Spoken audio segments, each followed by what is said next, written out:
Shalom, shalom. This is Rabbi Gavriel Kostanov. I get probably hundreds of emails and messages every week with various questions about Judaism, about Israel, Zionism, whatever. And rather than take the time to respond to all of these individually, I'm gonna pick maybe between 5 and 10 of the best questions sent to me every week, and I'm going to answer them in a video. Probably going to do this once a week as time allows. Those of you, I shared this link to my Facebook page. Those of you watching on Facebook are more than welcome to submit questions, and I'll answer them live if I can. So here we go. Let me open up my email. Okay. Subject question. Okay, open up. Dear Rabbi, I am a pastor living in West Texas. Oh boy, here we go. Why don't the Jews believe that Jesus is the Messiah? Okay, wow, you just jump right in there, don't you? That's actually very simple. There's no relationship between what the Christian Gospels teach about Jesus of Nazareth and what the Hebrew Scriptures teach about the Messiah. You'll very often, the talking point you'll hear is that there are 300 or so prophecies that Jesus fulfilled. Most of those are not even really prophecies. They're just little tidbits taken out of context, very often mistranslated, and they're kind of shoehorned in to fit a very specific narrative about a person after the fact. So to answer your question succinctly, that's why. We have no reason to believe in Jesus. Going on to the next one here. Okay. This is kind of funny. I've heard this one before. I've heard that Orthodox Jews have sex through a hole in a sheet. Why is this? Okay, well, let me tell you, first and foremost, that's not true. That's not even remotely true. So the halacha is that when you have marital relations with your spouse, you have to be completely naked. There can't be any physical barriers to intimacy. Where I think that myth comes from is a little bit easier to figure out. So Jewish men wear something called tzitzis. They're usually on a garment called a talis katan, or a small prayer shawl that has these tzitzis affixed to the corners of it. And now if you're not Jewish and you see your Orthodox Jewish neighbor hanging their laundry, it looks like a sheet with a hole in it, where the head goes. So that's probably where the myth comes from, I imagine anyway.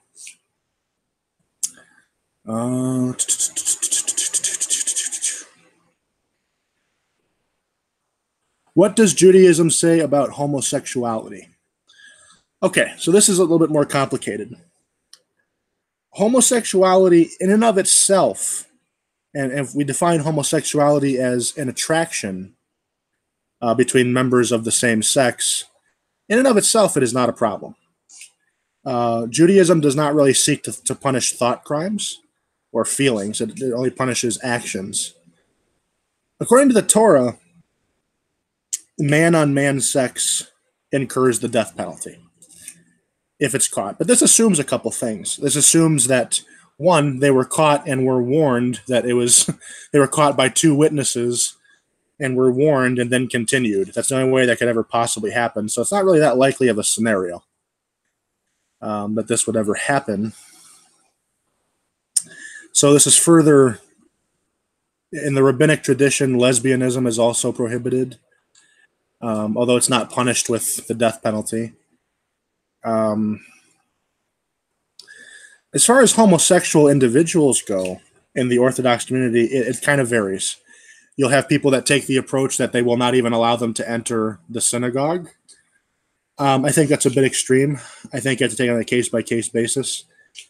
If we know a person is homosexual and they want to pray with us as a Jew or whatever, and they're normally a pious, upstanding individual, I know Orthodox homosexuals that are completely celibate. I know some that have even managed to marry members of the opposite sex just so they can fulfill the commandment to procreate, and somehow they make it work. That should be a whole book in and of itself. But a person with same-sex attraction should not be barred from a synagogue.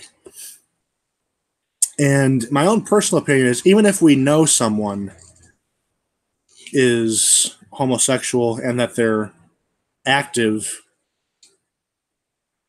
as homosexuals, if they're in a relationship with a member of the same sex and sexually active, I'm not so convinced that we should turn them away in that case either. And here's my reasoning. You cannot participate in a minyan or be called up to the Torah for an aliyah if you violate Shabbos, if you violate some of the holidays, idolatry. You cannot. Torah says that man-on-man sex is an abomination. It also says this about eating pork. Orthodox rabbis will give an aliyah to a Jew who eats pork all the time. In many cases, in fact, I know, I'm not going to mention the name, but one of the synagogues where I grew up in Cleveland, the rabbi would not let homosexuals pray in the synagogue. They wouldn't even let them enter, but he would allow people who were Machalel Shabbos, people who drove on Friday night and on Saturday morning, who drove, he would allow them to be counted for minyan and to be called up to the Torah, and that's a huge violation. You're Machalel Shabbos, you can't be called up to the Torah, but he allowed it, but he wouldn't allow homosexuals. But the reality is, at the end of the day, even though this is an abomination, there are many things that people do all the time that are abominations. Use dishonest weights, as I said, eat pork. Not all abominations carry the death penalty. We can't even carry out a death penalty anymore. So, no, I mean, at the end of the day, I can't judge someone for sinning differently than I do. And that's really kind of should be the end of it. I'm not really interested in what happens in people's bedrooms. Do I think that an open homosexual should lead a community? No, I don't. I don't think that would be going a little bit too far. So yeah, that's kind of how I feel about that. Let's find another one here. How many Israelis speak Arabic as a first or second language? That's complicated. If you mean Israelis, are you saying just Israeli citizens, or do you mean Israeli Jews? All Israeli Arabs, there are about 1.7 million of them, speak Arabic to a certain point. So that's 20% of the population right there. The Druze also speak Arabic. As far as Israeli Jews that speak Arabic, I would say that probably about 30% of them do, to one degree or another. You have people that, you have Mizrahi Jews that came from places like Morocco, Tunisia, Yemen, Yemenite Jews, Iraqi Jews, Syrian Jews, Egyptian Jews. All these people would have knowledge of Arabic. They'd speak it as a first language very often. But their children and grandchildren may have a more limited or truncated idea of it. And to be honest with you, Iraqi Arabic is not that helpful here. The local Arabs, whether they're Palestinians or Israeli Arabs, it's a different dialect, and Arabic is different enough on a region to region basis that you might not even be able to understand each other. There are also, I mean, it's offered in high schools here. A lot of Israelis take it as a high school class. People in the defense industry, in the defense establishment, very often can speak Arabic. I have to take Arabic coming in the fall at Tel Aviv University for my job with the Army. I just start taking it. The very little bit of Arabic I know comes from military service. They'll teach you some very basic phrase. I mean, أنا بعرف شوية عربي لكن مو منيح كتير. Means I speak a little bit of Arabic, but not very well. Jibalawiya means let me see your ID card. Waqif wa ana batua means stop or I'll shoot. Which is, obviously, these are not very good phrases for making friends. Iftach al bab jesh means open the door, it's the army.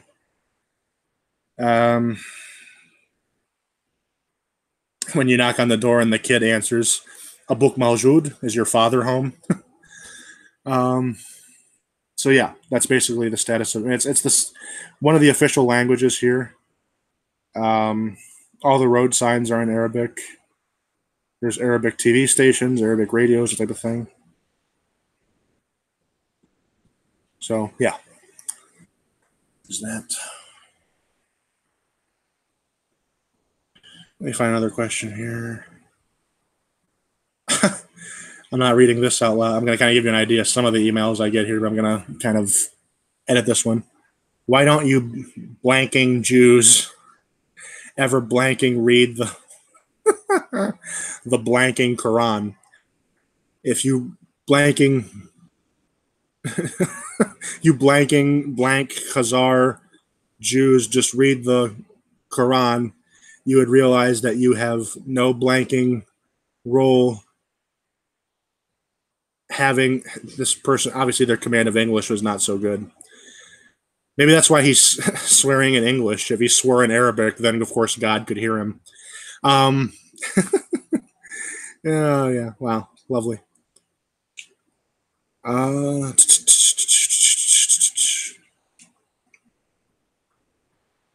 am I doing here? Okay, this is one.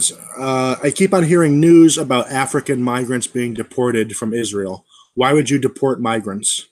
So this is a little bit controversial. As of right now, none of them are being deported. There's a court injunction against it while this situation is being ironed out. So in the early 2000s, people from Darfur and Eritrea, a couple other places, started walking on foot. They ended up in Egypt, and a lot of them ended up here. They just walked right across the border. And it's created a problem where we have so many people who are crossing our border without going through any type of border control or checks. And it was pretty terrible. And some of them were a threat. Some of these people were dangerous. Some of these people have committed sexual assaults and acts of violence. And it just came to the point that there were so many undocumented people here that we didn't know where they were coming from, that we built a fence along our southern border. And at a certain point, we cannot legitimize 60,000 people that came here illegally. We can't just be like, okay, well, you're here, we're going to give you citizenship. And that's not how it works. Israel has an absorptive capacity. This is the nation state of the Jewish people. Our resources for refugees have to be primarily geared towards Jewish refugees that are coming and will be coming, I fear, in the near future, especially from Europe. And a lot of these people, they come here and they already side with our enemies. They sympathize with the terrorists. So I'm not sure why we should keep them here or allow them to stay here. I mean, I fully support the deportations. If you don't have the base amount of respect to come through an established border and ask for asylum that way, I really don't feel that bad about deporting you. We're deporting these people to third countries where they're not going to be harmed. They're sending them to Rwanda or Uganda. We're sending them with money. Hey, here, establish a life for yourself, be well, but you can't stay here. I have no problem with this. So hope that answers your question. Let me check and see here.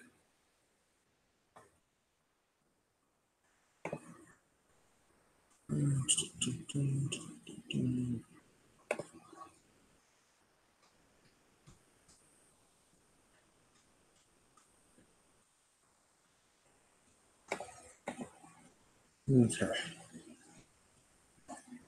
Here's another one here. What are those sideburns I see Hasidic men wearing? Those are called payas or payot. So there's a commandment in the Torah not to round off the corner of your beard. And so some people just let it grow and it becomes this twirly, curly little thing on the side of your head. That's basically the Reader's Digest version right there. My wife calls it her "get over here, I'm talking to you" handle. So yeah, there's that.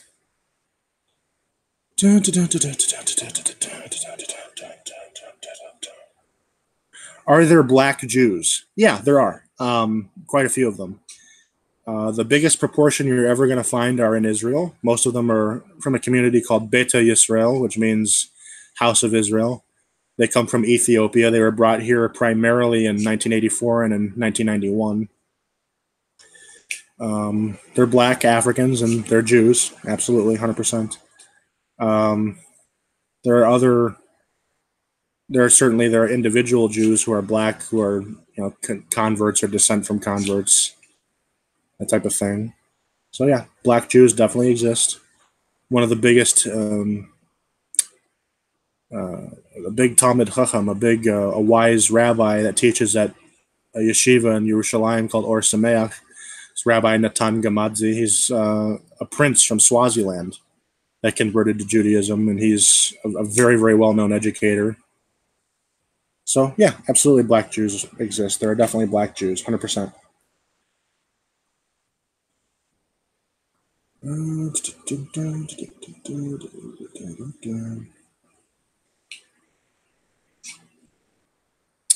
Why doesn't Israel treat Jewish terrorists as severely as it treats Palestinian terrorists? Well, I mean, I think it depends on how you define severe. I'm personally acquainted with one of those Jewish terrorists, a man named Yaakov Teitel. He's serving, I think, 2 life sentences. I mean, that's pretty severe. That's what most Palestinian terrorists who are convicted get. They get life sentences. So I really don't agree with your proposition that there's any disparity in judgment here. I will add to that Jewish terrorism is nowhere near as big of a problem as Arab terrorism. Arab terrorism is so often that we don't even bother memorizing their names. I mean, the Arab terrorists, I think in my lifetime there have been 3. No, I'm sorry, Jewish terrorists, I think in my lifetime there have been 3. I can name them all on one hand. There's Jack Teitel, Baruch Goldstein, and Eitan Natanzada. The last 2 are dead. They were killed by mobs at the scene of where they committed their crimes. So, I mean, that's pretty harsh. Mob justice is pretty harsh. And Yaakov Teitel, as I said, is serving 2 life sentences. So, I mean, Jewish terrorism is a joke. It's basically 6 guys in a van as opposed to an entire category of people that's been raised cradle to grave with an ideology that terrorism is a good thing. So, moving on from that.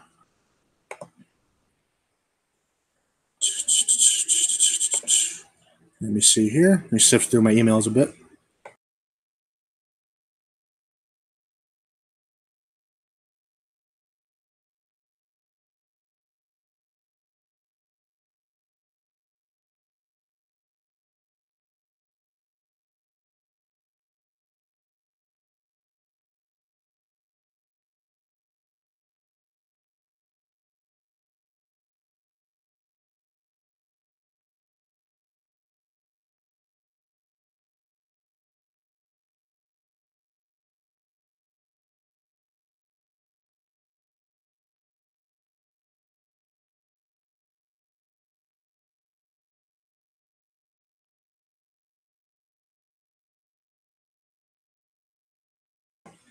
Okay, here's one. What are the little black boxes I see Jewish men wearing on their arms and on their heads? Those are called tefillin.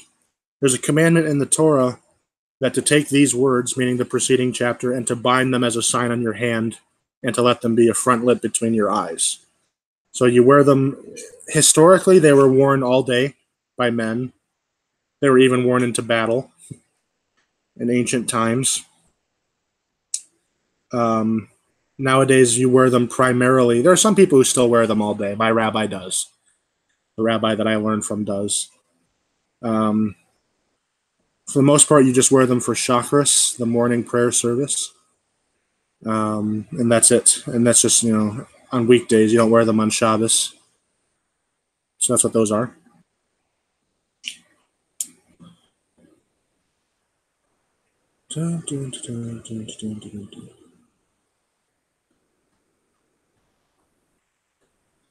Let me see here. Why can't you share the land with Palestinians? Great question. I think an even better question would be, why can't they share the land with us? I mean, I think if anything, we've demonstrated over the decades that we've been more than willing to share the land with them. But, the reverse is not true. There are people that say, we will not accept a Jewish state on 1 inch of Palestine or whatever. And, we've been willing to, we accepted the Peel Commission in 1937. The Peel Commission would have given us this tiny little sliver in the Galilee, and the Arabs would have gotten the rest. They said no to that. We said yes. So I think you're asking the wrong question, and we're more than capable of living in peace with Arabs. They're just not capable of living with peace with us. Most of them, anyway. course, there are exceptions. So, yeah.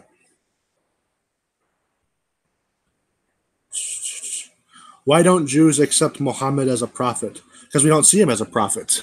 For us, prophecy ended at the end of what we call the first exile, or the Babylonian exile.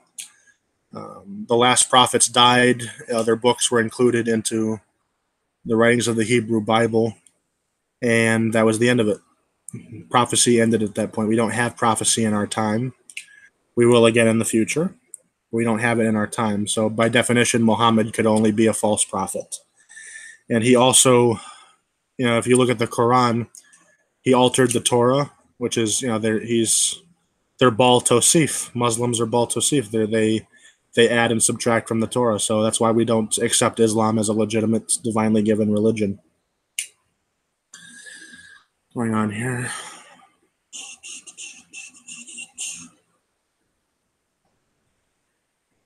Those are the only appropriate questions I had for today. Next week, hopefully, I'll have some more for you. So yeah, if anyone wants to participate in this, send in a question, hit me up on Facebook, those of you who know me, or if you know me on Google+, or you can comment on this video, your question, and I'll address it next week or whenever. Well, it's actually going to be in a couple weeks, so I'm not going to be around for the next couple weeks, starting on Wednesday. But yeah, thank you for watching. Shalom.